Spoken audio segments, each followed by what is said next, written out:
অক্ষৌহিনী পরিমাণ।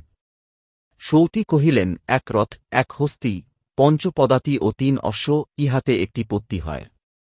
3 পত্তিতে 1 সেনামুখ, 3 সেনামুখে 1 গুল্ম, 3 গুল্মে 1 গণ, 3 গণে 1 বাহিনী, 3 বাহিনীতে 1 পৃতনা, 3 পৃতনায় 1 চম, 3 চমুতে 1 অনিকিনী, 10 অনিকিনীতে 1 অক্ষৌহিনী হয়। 1 অক্ষৌহিনীতে 61,870 সংখ্যক রথ ও তত সংখ্যক গজ, 1,09,350 জন পদাতি এবং 85,610 অশ্ব থাকে। আমি যে অক্ষৌহিনী শব্দের উল্লেখ করিলাম, সংখ্যাতত্ত্ববিদ পণ্ডিতেরা তাহার এইরূপ নিরূপণ করিয়াছেন। সমন্তপঞ্চক তীর্থে কুরু ও পাণ্ডবদিগের এইরূপ 18 অক্ষৌহিনী সেনা একত্র সমাগত হইয়াছিল। সেই সেনা কৌরবদিগকে উপলক্ষ করিয়া কালের অদ্ভুত ও অচিন্তনীয় শক্তিসহকারে তথায় মৃত্যুমুখে নিপতিত হয়।